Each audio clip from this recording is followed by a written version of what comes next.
Hello, welcome, and thank you for checking out this episode of Philosophy versus Work, the podcast that examines the ethics of the work ethic and other philosophical and socio-political questions regarding work, life, and death. I am Michael Murray, and I'll be your guide on this philosophical journey. Hey everyone, this week's episode is going to be a bit different. Rather than the usual philosophical info-tainment, today we're going to focus more on the work side of the equation. I recently had the opportunity to chat with an old friend, Amanda Cranford, the owner-operator of Dish, here in Charlotte in the Plaza-Midwood neighborhood. We had a few drinks, discussed the restaurant industry, being a small business owner, and of course a bit about work philosophy and ethics, as well as the role she had played in informing my MA research paper, Toward Meaningful Work. Please let me know your thoughts on this type of content and any other thoughts you may have about the show in the comments. A quick note for those of you that typically listen on headphones. This conversation was recorded on-site at Dish. They were slow at the time, but they were open. Now, I've mitigated as much as I can, at least as much as I can and know how to at this time, any really intrusive noises. Plates, machine squeals, etc., but it's not perfect. So, if you typically listen on headphones and or at a high volume, maybe try this one down a notch. And with that, I present Episode 8, the first Philosophy versus Work Happy Hour.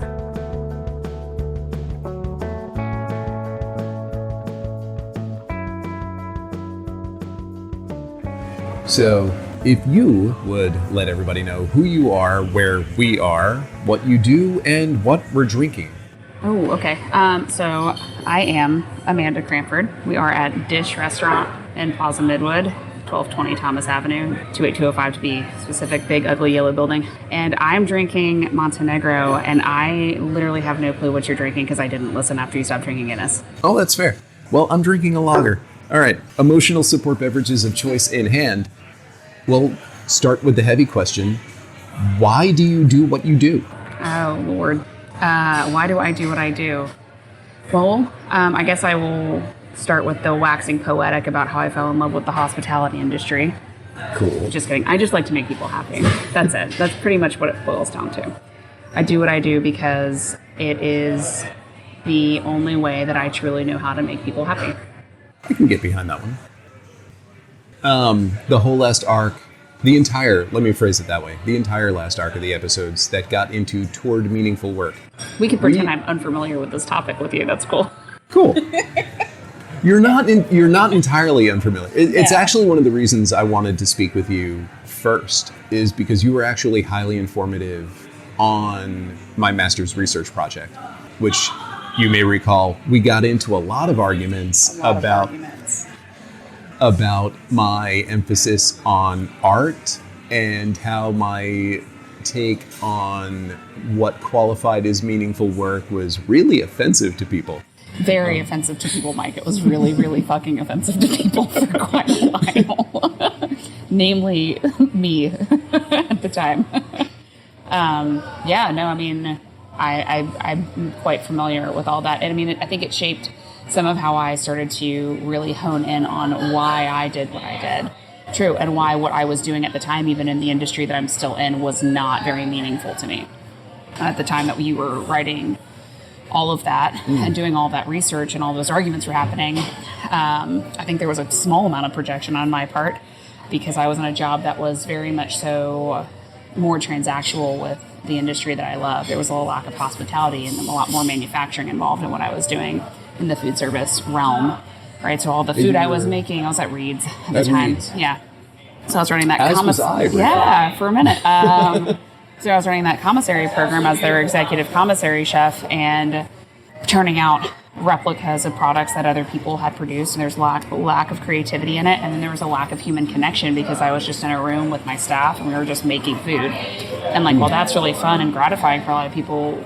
Turns out what I really love in the industry is making people happy, and when you don't get to see that part of it, what you're doing is, for someone like me, becomes very unfulfilling and starts to feel very much like it doesn't matter, and so and that it's not meaningful, the other side of it is never visible. And so through all those conversations with you, I started to really hone in on what I really did and did not like in the job I was in and in the industry that I was in. So, yeah. So, how does... Cooking eggs, yeah. How does cooking eggs when you own the building compare to cooking eggs when you're... You make a lot more money when you don't own the building. And just to be clear, I don't own the building. Fair. I'm the majority owner of the business itself. But again, you make a lot more money when you are not that person. I mean, I don't know. I think that there's good and bad on both sides of it. You know, in being the person who gets to call the shots, I get to see parts of my vision even in somebody else's original concept, because Dish itself is 22, almost 23 years old, going into its 23rd year in business, and I'm the third owner-operator. So I'm like kind of carrying this baton on of what this concept meant to the original person. But I get to see the people that work for me kind of hone in on my philosophy of hospitality and making people matter, and I get to affect people on a different level because I call different shots, right? Yeah. Whether that is the customer's experience and the way that things are, like as simple as the way things are plated or the glass of water that's on your table when you get there, to the way that my people feel like they matter when they come into work. So that's very vastly different than just being the person who comes in transactionally, who does whatever they're doing, and in turn and receives a paycheck, right? Yeah. I like receiving paychecks. That's nice. It's been a rough couple of years, but truthfully, I think ultimately it is probably a little more rewarding for me to be on the other side of it, as opposed to feeling a lack of control and having this ultimate idea that I just want to make people happy, but being handcuffed in a way by an employer or by another business's structure of how to do that. Did that answer that question for you? A little bit? I think so. I've had 2 Montenegros now, Mike, and I don't really drink very much anymore. I told you I'm the personality. Sure. I mean, yeah. Have you listened to the show? Yes. It does okay. It does okay. I am getting huge in Sweden. Are you really? I've got a whole... I have a whole 10% of my downloads in Sweden right now. That's fucking hilarious. Isn't it? Yeah. I look at a lot of cheap houses in Sweden as my escape plan. But yeah, so I was asking if that answered that question for you, though. What the difference is? It gets into it. I'm trying to figure out what the nuance is that I'm trying to own in on, because you had managed before. Oh, I've been in a management position since I was 17. Yeah. So I've managed quite a bit and in different realms before. And I've been an executive chef, a sous chef, project managed, been a catering coordinator, I've done random shit, worked in retail, did consulting for other businesses too. So yeah, I've done a myriad of different things in the industry and just in general. Managing is far different than being an owner. Okay. Mainly because to manage, you come in, not to get into the really boring nitty-gritty stuff, but you manage, you're responsible to a degree for metrics for an owner or for a corporation, right? You have things to answer for and answer to. So one day you walk in and now you're in charge of everything, and all of those numbers aren't handed to you as a performance metric. They're like, hey, in order to stay in business, this is what you need to do, right? But there's no parameters on it. There's if it's yours, within reason, you make the rules.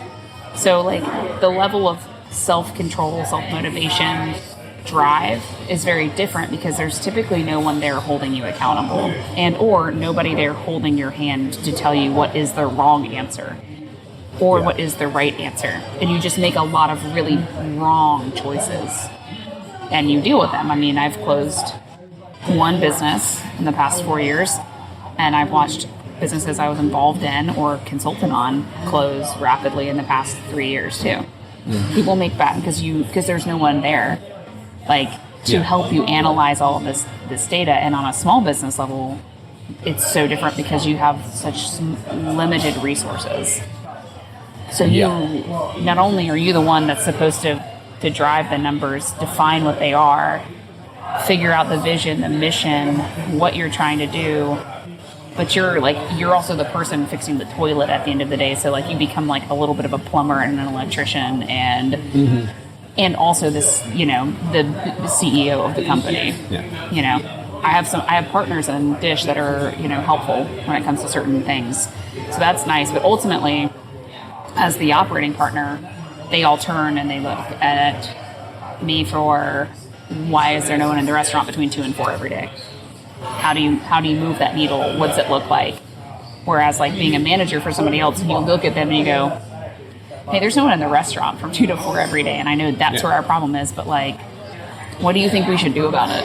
I have this idea, but like ultimately it's your vision that I'm perpetuating. What is it? What do we do?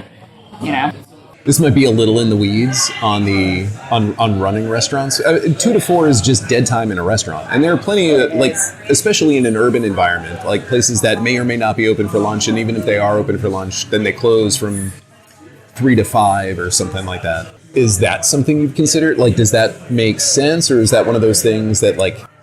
I don't really understand why a lot of restaurants are open for both lunch and dinner do that, truthfully. You don't really you don't cut costs by doing that. You don't cut a lot of labor.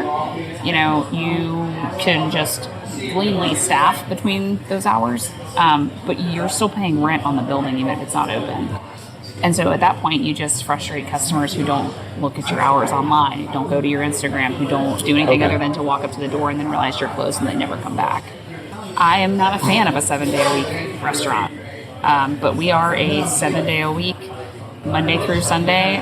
Friday through Sunday, we're open from 10 a.m. until 2 a.m. And then Monday through Thursday, we're open from 11 a.m. until midnight. I didn't realize you guys were open that late. Yeah, and so like part of it is that ideal of like we pay rent no matter whether we're open or not. So if we have staff that are willing to work it, and we can make it economical, capturing those 10 people a night and turning them into 10 people a night, 3 nights a week that are regulars, and then they're 4-night-a-week regulars, and building a crowd like that makes more sense. You almost risk those 2 hours as like marketing hours. You know what I mean? Not to get too into the weeds on it or anything either, but like it doesn't really matter operationally whether those 2 hours are open and you're not going to save anything. It's a moot point, if that makes sense. Yeah. Yeah. If anything, you're going to alienate people who try to come in, and they'll never come back. It definitely makes sense here where you guys are located. Like forever ago when I worked at 131 Main, like when I started working there, they had just started serving lunch. Like this is South Charlotte, which is largely suburban. Yeah. They were, when I started there, it was a dinner spot. That evolved into, it's like, all right, well, now we have enough business to start opening up for lunch. Yeah. And I remember the kitchen staff and the serving staff were both freaking out of like, when am I going to do my prep? When are we doing this? I mean, all of those are real struggles. This industry, I tell people a lot, is like a ball rolling downhill or a wheel. Once it starts, it doesn't stop. Once you open those doors for the first time, all of the planning, all of the prep, all of the everything that could happen, throw it out the window. I don't know, besides a handful of other industries, any sort of triage medicine, teachers, and probably any first responders, where you critically think to the same level as often as you do in a restaurant. And it's not critically thinking to save someone's life. It's just that there are so many variables that people really don't realize. I think that everyone's new obsession with the bear probably helps everybody sort of understand some of this a bit differently. And like we've really romanticized high-end chefs in the past probably 15 years in the United States. They've become like rock star status, right? And there's definitely something to that, the creativity and the ability to have military-like dedication to something that is also an art form, essentially, that also nourishes people. It deserves some rock star status on that level. Until the bear, they really didn't talk about, and there was nothing in mainstream culture besides Anthony Bourdain that would get into the nitty-gritty of just how crap-ass this industry can be. 2 weeks ago, there was a rainstorm It was a freak rainstorm for the first time this summer, and it dropped 2.79 inches of water on this restaurant in an hour and a half, and it flooded 2 inches of my kitchen from the back door where we go to our walk-in to the hand sink on my line, and then about 2 inches in my dining room. And we closed for 2 hours to shop back it out, and we reopened for the rest of the day. There's a lot of stuff like that. Once it starts going, though, like those moments happen. You have bad rainstorms. You have to shut back. POS systems go down. Internet outages happen. Customers get cranky and you have to kick drunk people out. You have a truck that doesn't show up until 8 p.m., which has happened every day this week. You know, you have servers that call out. You have equipment that goes down. You have a health inspection in the middle of a dinner service. You have a toilet that gets plugged up because somebody wanted to shove a diaper down it because they can't read. And so that, you know, as an owner or whatever, you come off the line and stop expoing to go and plunge the toilet. You know, like that stuff just never stops. There is never time to catch up on any of that. And so like that prep, all the way back to what we were really talking about, that prep and that time and all of that stuff that they're like stressing out about, when's it going to happen? What are we going to do? You're just going to do it in the slow times when you're already there. It's not a fun answer. It doesn't make people feel like the work that they're doing is meaningful. It doesn't make them feel like they're seen or understood. The further I get into my career, the more that I have transparency with my staff and with the people that I manage and lead to explain why I make the decisions that I make. So none of them are kept in the dark. Whereas in other situations in larger restaurants, in places I'd worked, Anna, get out from, what are you doing? You can edit that part out, sorry. Or not, I don't know. Somebody who wasn't working right now after having a drink walked behind my service station. I'm not yelling at you, Sweden. I'm never yelling at Sweden, Mike. I love IKEA. I have mixed feelings about IKEA. Every Allen wrench that they give me every time. No, Here's to you, Sweden. Here's to you, Sweden. Let me in. Let me buy a cheap house. What the hell was I saying? The transparency about involving the staff in not even just potentially in the decisions, but in the conversation about why the business does what it does. You know? I'm probably far more transparent with my staff than most people would be, but it goes back to, like, I have a philosophy that everybody likes to feel like they matter. A lot of which goes back to what we talked about at the beginning of this and the conversations we had.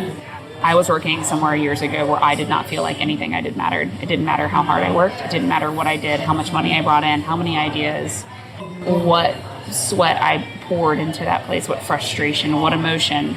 I felt like nothing I did was right, and the people that were there made sure that I felt like that owned it, made sure that I felt like that. And that hurts. I've had a couple of those. Well, they thought truthfully that the answer to that was to dangle money at everybody for every problem. And you know, once you hit a certain threshold of income and you're comfortable, you have the luxury of evaluating self-worth in a different way. Yeah. It's not survival anymore. It is actually, you know, I have agency and freedom and a choice to decide whether or not the way that you're treating me is worth the dollar you're dangling in front of me. And so through all of that, I realized that, like, that wasn't what mattered to me the most. That I needed to be safe, I needed to be comfortable in order to, like, live a life that didn't, like, put me in a place where I didn't have that kind of agency, but that at some point money wasn't going to motivate me. I wanted to feel like what I was doing had a greater purpose. And so for me, I walked in to everything I've done since then going, everybody wants to feel like they matter.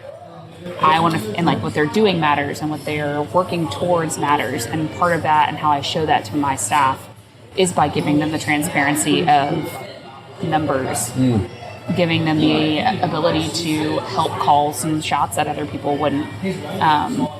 I probably run my business far more like a socialist would run a business in all of the flawed ways and good. But, like, in return, I have very low turnover for a restaurant. I have very high employee retention, which ultimately benefits the restaurant overall. Because turnover and hiring and training is nothing but money to the bottom line, ultimately. like you're just costing yourself time and money every time you have to get somebody else in and train them. Oh, yeah. Train them how to sell, train them how to talk to your customers, teach them how to upcharge things, how to attach a bottle of wine to a table, right? And so like it creates a homeostasis in the environment that I run, in my opinion, to operate things the way that I do. I went on a really long tangent and I yelled at somebody, and that's where I left off. I don't know what happened after that, Mike. Ask me another question, or I'm just going to keep talking in this. No, of course. But no, like that does bring up an interesting point in work generally, because I mean, when you look at a standard capitalist structure versus, co-ops, I'm blanking on the name. There's a major commercial bakery that I'm blanking on the name of right now that is, it's a known co-op. They've run it as a co-op. All of the employees are stakeholders, shareholders. They're like... It's not like City Bakery or something, is it? I don't remember. I will make a note to put it in the show notes and look this up later. But no, like even Publix, the grocery store is another co-op type model that gets employee buy-in. Yeah. There are 4 grocery stores close to where I am now, and like Aldi's, super affordable. Harris Teeter, and Publix being like the other major one. And there are plenty of times that Publix is like the most expensive of the 3. Mm-hmm. But that co-op model, for me, plays into my decision making, that I know when they get my business, there is something that's trickling down to the employees. And it doesn't go unnoticed that this is a grocery store, but every time I've been in there for the majority of the past 2 or 3 years, it's the same staff. Yeah. And like restaurant retail typically has huge turnover. It does. All right. Unfortunately, there's about 30 seconds of lost content here. To catch you up, Amanda said a bit about the co-op model and employees having a stake in the company and how this benefits both the company and the employee. But some machine kicked on in the background and the audio was wrecked. Speaking of cooperative production though, did you know Philosophy vs. Work has a Patreon?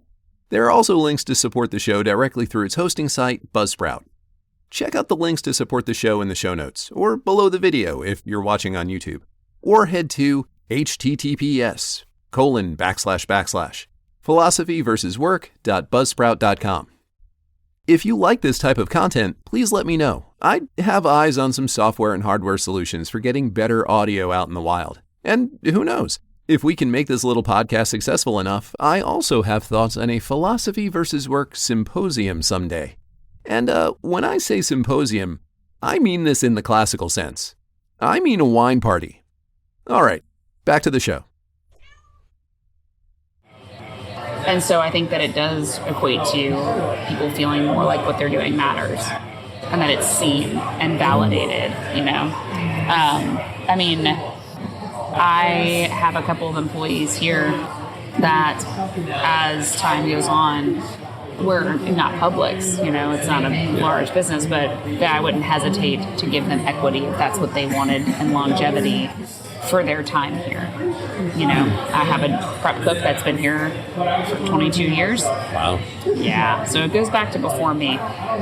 That's a whole other episode for you, but like he is absolutely worthy of something like that. And if it were to his benefit, then not his detriment, then that would be an absolute thing that I would let him work forward towards, Nice. But I mean, even going back to just simple gestures of not treating people like things and treating them in the workplace like they have value that can be given to the business and not just value that is stripped from them to benefit the business is a big thing that I've tried to hone in on as an owner, a leader, and a manager.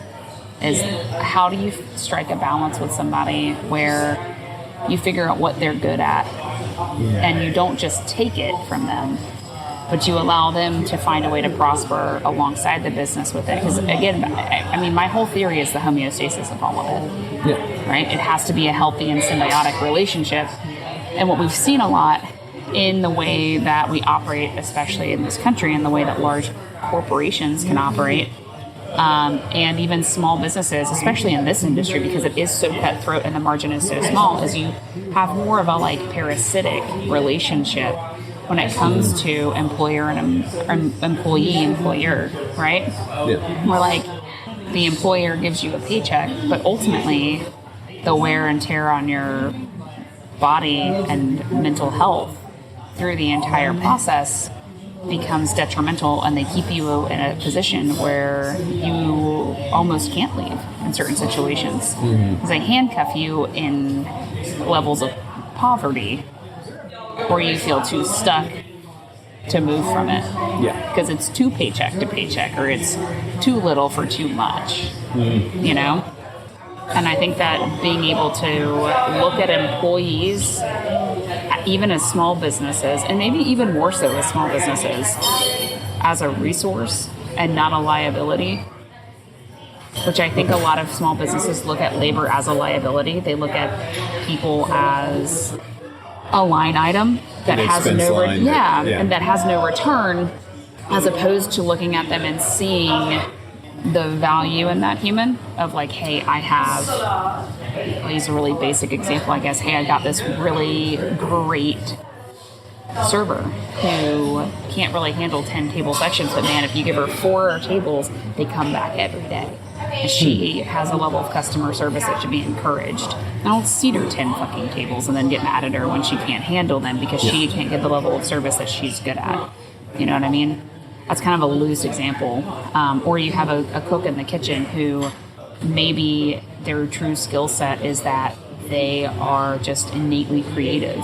And instead of forcing them to do every single mundane task, you strike a balance where you go, you want creativity, I need features. Yeah. You don't want to be the guy that paints 15 houses a day. You want to be the guy who paints on a canvas. You have to paint 10 houses a day, and then you can paint the canvas.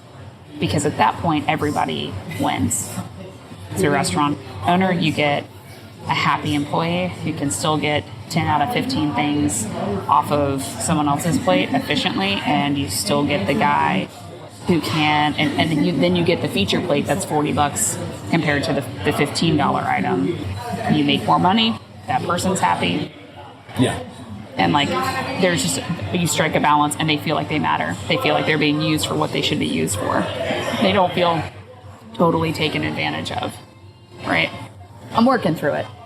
It's an interesting point in that there is a certain amount of, like, I'm trying to phrase this in a way that like doesn't come across like caustic. Like there is a certain amount of taking advantage where it is in the business's best interest to take advantage of the skills and talents of that employee. Right. But it is also, given the circumstances, the individual worker's best interests to take advantage of the employer that is willing to put those features on the menu. Yeah, it comes back to the whole symbiosis thing. You have to extend trust to get it, right? Yeah. You have to, vulnerability begets vulnerability kind of a thing. So like going into how I approach most things is very much on a human level more than a numbers and business level. I can drill into the numbers and business like level of things, obviously, but like it's not where I find the most success in the realm that I live in. I'm in a people business, right? And so I'm not, crunching out numbers for mortgage rates and stuff like that. I'm dealing with people that deal with people, right? And so extending that trust to the server who's like, I can only handle a 4-table section, but I'll charm them and I will sell every bottle of wine here. And you go, I see that. You can have that 4-table section. I'll staff another server to support you. But if you can't deliver it, we reevaluate, you know? And understanding, too, that there's a mutual goal. So, like, if I want to feel like I matter and they want to feel like they matter, if we're both working towards, and, like, they want to make other people feel like they matter, and we're all working towards that goal, then those are also the people that I'm going to keep around. It's not a perfect science. There are definitely people that come in, that steal, that take advantage, that really break your heart, that you pour time and energy and effort into, that do not return it. But, like, with no risk, there is no reward, you know?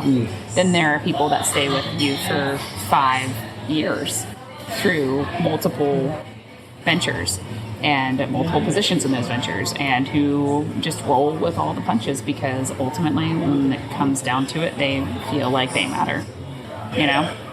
And they know that and overall, my best interest as an owner is in the business doing well, so that they can prosper, our customers can have the experience that they need to, and so that I can keep making what little money I make to keep perpetuating the belief that people just want to feel like they fucking matter. That's the only reason that I still own a restaurant. Like, if I didn't actually believe in trying to make people feel like what they are doing matters, then I would be working at Target and stressing out about my life a lot less. Or I'd go and work for a corporation where I didn't, like, have to think for a little bit, you know?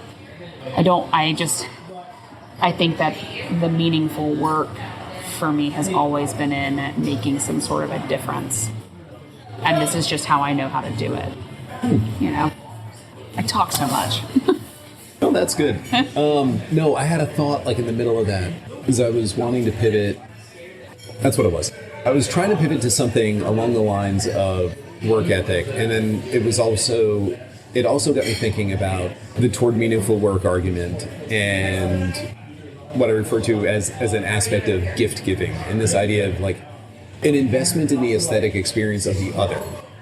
As far as, like, as opposed to just, I'm providing you a good or service and you are giving me money. Like, as opposed to just that, like, bare economic exchange, like an actual investment in the experience of the other. That I think, like, I don't want to misquote you, especially since this was only a minute and a half ago.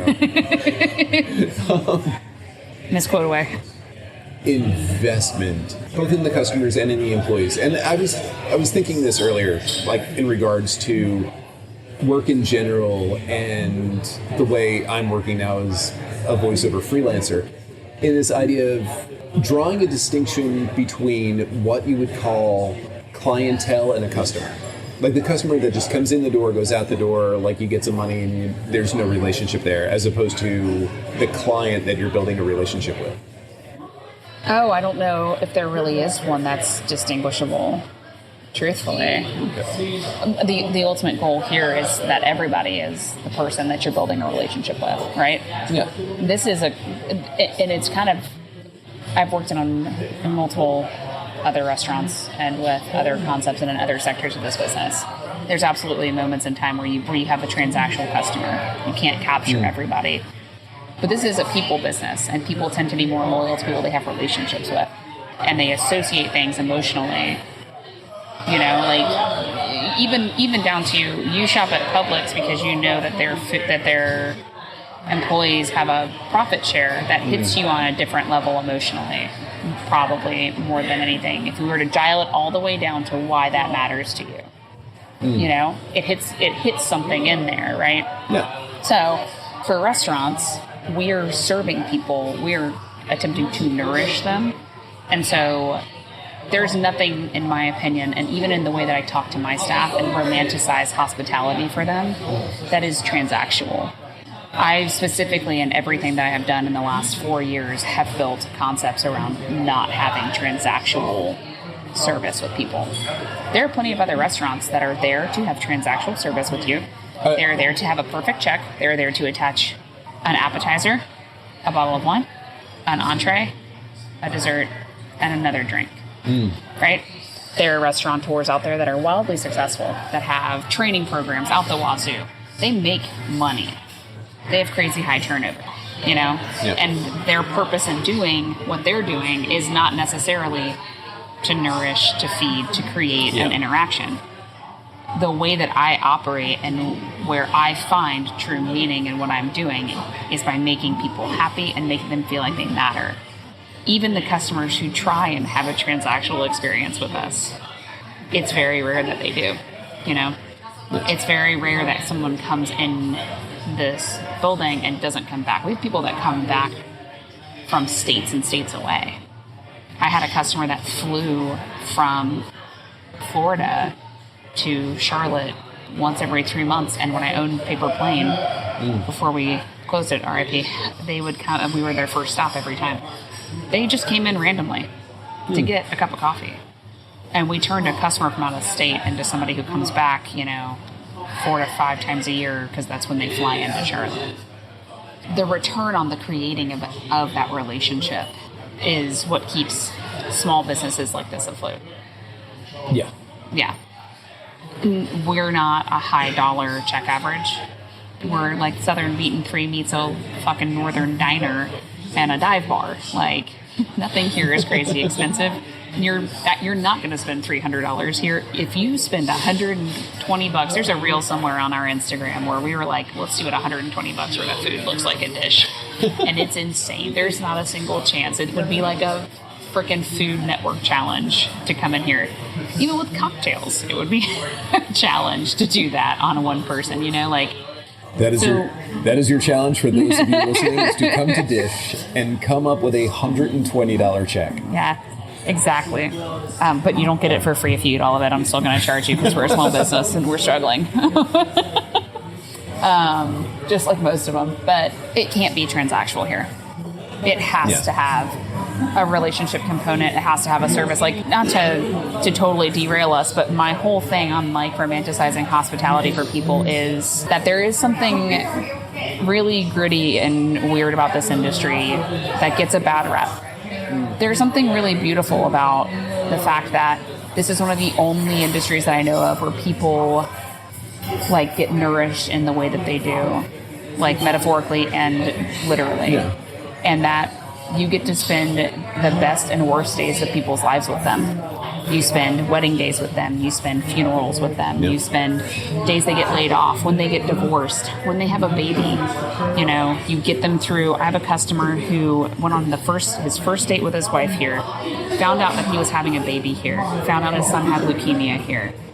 We fed him and his son through the last round of his treatment. He plays in a band that plays here on occasion. His dad brought him to the restaurant that was here before it was Dish. Like, those are the relationships that we try and want to cultivate. Yeah. And that's where the whole like romanticism of it comes from for me, and the like idea that what we're doing matters, right? And there's a sincerity to that version of romanticism. I think the textbook example for me of the insincere marketing romanticism is, you know, Chick-fil-A training every employee to say my pleasure when somebody says thank you. Like, we all know it's not. Maybe it is for some of the employees, but it's trained to be a reflex. Now, I'm not privy to their training manuals. Fair. But I will say, and I don't necessarily support that business and everything that it has stood for in the past, nor am I up on its politics currently. However, there is a chance that their training is something similar. Like, you need to make people feel like they matter. You need to like buy in, and like I don't want to say I almost made a Jim Jones moment or like joke after I went on my like romanticism tangent, because it's the speech I give to people when they come to work for me. I genuinely believe it. Like, that is why I do this. It's why I put my hand down a drain to unclog it to get through dinner service, and why we're shop vacuuming the back of the restaurant when it rains, and all of that kind of stuff, right? But like, yeah, I think we're good. Yeah. Thank you. Shout out to Sarah Kelly for being an awesome employee. But like, it's, you know, there's a chance that they're buying in on the same thing. There's obviously a success to Chick-fil-A in the way that they've gotten people to replicate and to buy into that business model. You know, whatever some of the craziness is there in their franchises. But it can't be so broken. Like, it can't be so far away from my philosophy. Because if it was, it would look like Burger King. or it would Fair feel enough. like an experience at McDonald's, where it is transactional. You know? That's fair. And part of why people go there is because they do say, fucking, my pleasure. I don't like it. But it can't be so far departed from that there's got to be something in there, maybe besides a paycheck, to get them to fucking say, my pleasure. I worked at Best Buy. You worked at Chuck E. Cheese. It's not just the pickle brine chicken. It could be the chicken. But like both of us worked for places where from a young age we didn't earn a bad paycheck in comparison to what it could have been. You know, we both have a retail background. We both have worked in jobs we didn't like. We have both not drank the Kool-Aid because the company was flawed in some way, shape, or form. The philosophy was flawed. They were taking too much of an advantage of their employees. The metrics that you're working towards were too shitty, you know, or you're preying on people for things like magazine subscriptions, credit card apps, whatever next thing that they like wanted you to sell that meant nothing. That, I mean, I think I remember a story about you hiding in a bathroom on your phone at one point because you didn't want to do something at Chuck E. Cheese. Oh, that was probably more than once. Yeah, and so like, but you still took advantage of, like, going back to like taking advantage of the company that was taking advantage of you. I wasn't hiding. I was playing Bejeweled. Hey, Mike, hiding and playing Bejeweled. But I mean, like, I didn't give a fuck about Best Buy when I worked there. I did not care at all. I returned more. Whoever's listening I don't know if anybody who ever worked for at Best Buy is going to listen to this, or if they live in Sweden. Maybe I'll send it to them. I returned shit so far out of return policy there all the time, and they just kept promoting me. And I was just like, none of this matters. It's not real. There's no benefit here, because all we were doing was being predatory at the time to customers, in my opinion. And so when it came to trying to help somebody and circumvent what was good for the company for the betterment of the person, because they were taking advantage of all of us. Yeah. And I was like, fuck it. Whatever. To that note, Chick-fil-A has got something else going on in that training. Sure. There's something in that pickle brine that makes people believe in what they're doing to a degree. I mean, even you can even see it in some people at like other retail establishments, even though they're all pretty few and far between. I don't think anybody actually works at Target anymore. And there's 4 people. I was going to say, I was just there yesterday, and there were people. Were you really? I was. At the one in Matthews? No, in North Charlotte. Oh, I don't know why I said Matthews. I needed a battery and hand soap. Oh, I was at the one in Matthews last time. I went to see my sister. But yeah, there's definitely got to be something in there they're teaching people. I don't know. We took a really far departure, Mike. We did. Okay. I'm not surprised. So, final thoughts, and we can totally like come back and do this again. Okay. Presuming you'll let me. I'll think about it. Cool. Yeah. So I wrapped up toward meaningful work with the whole, and I used the same line in the podcast as I did in the paper, that meaningful work, like art, is a gift to the future. Yeah. Where do you want to be in 5 years? Oh man, that's a hard one, Mike. Personally or professionally, I think is a really good quantifying thing. Are we talking just professionally? I don't think it's hard to distinguish between the two.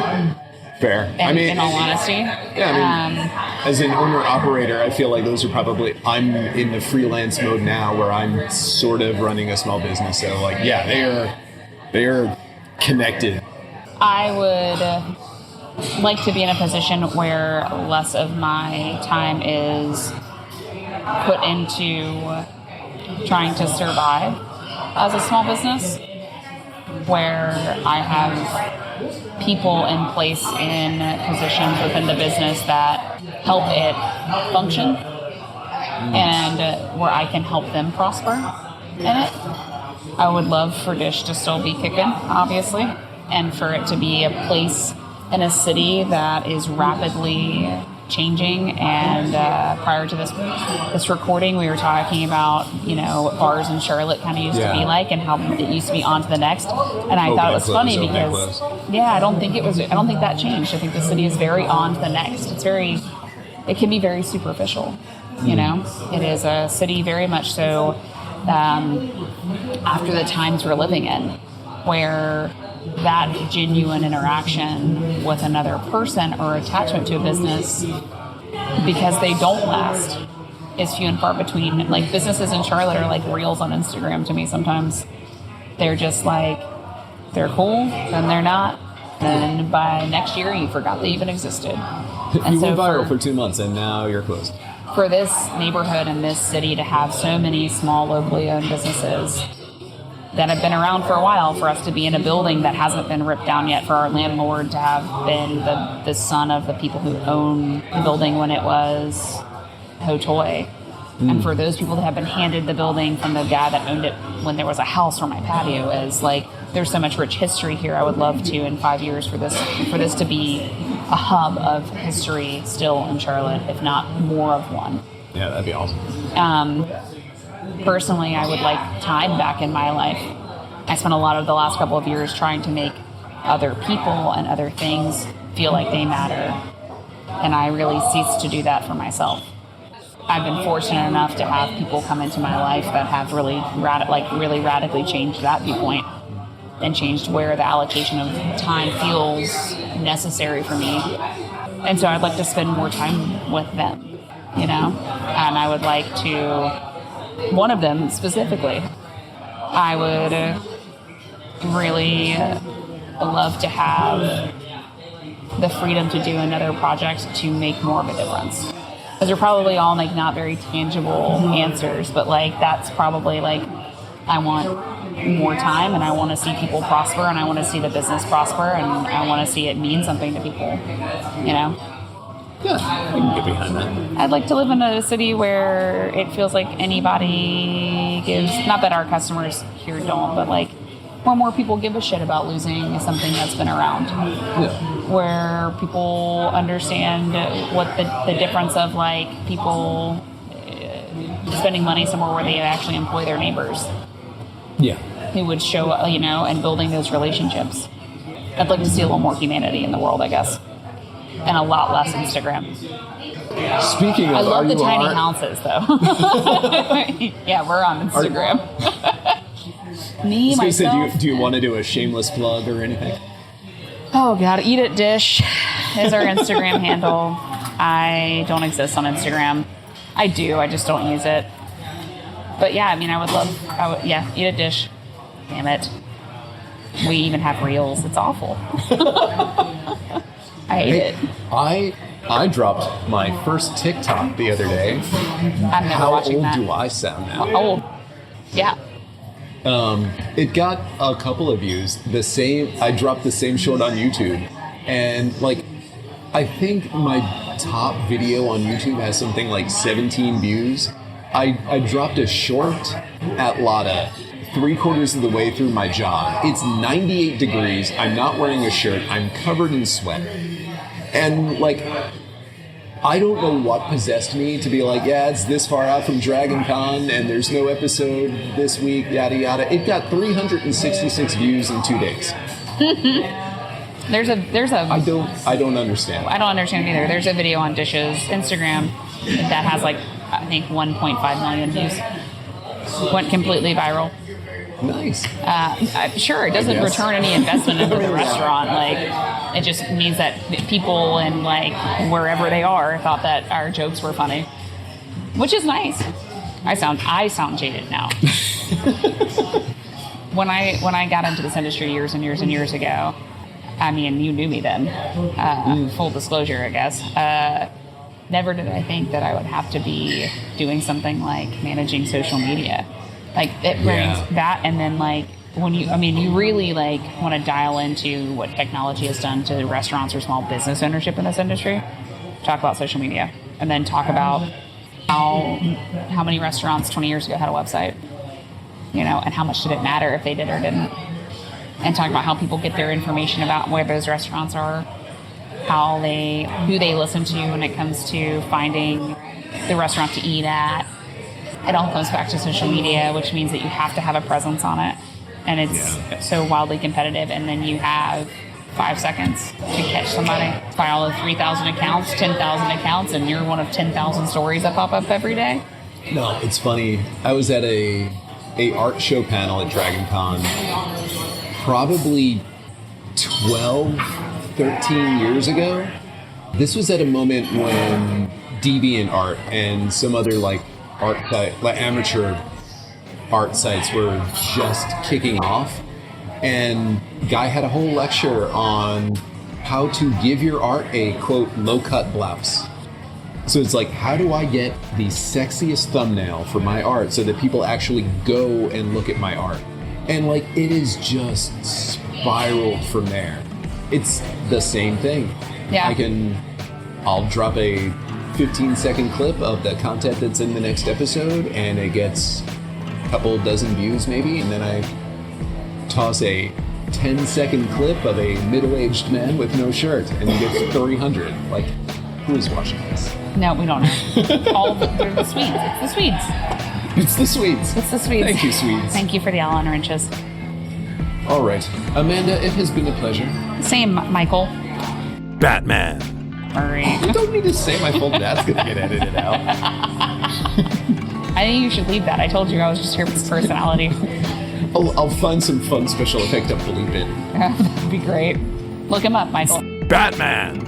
Murray. It's the joy of my ubiquitous name. It's like anonymity via hiding in plain sight. There's not that many Amanda Cranfords, unfortunately. All right. Oh. And that is 57 minutes. Cool. If you enjoyed this episode of Philosophy versus Work, well, you know the shtick. Please like, subscribe, follow, leave a review. It really does help to grow the show. You can stare all you want into the algorithm, but it doesn't stare back without likes and subscribes.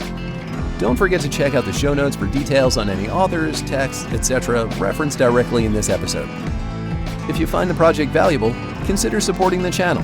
Or maybe you're feeling generous and just want to support my coffee habit, or keep Keo in catnip.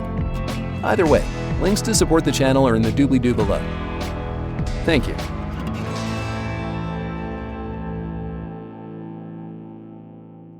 I can edit out anything that's truly stupid. Edit the whole thing, Mike. All right. No, just So, edit the whole thing. The whole thing is deleted. The whole thing is done.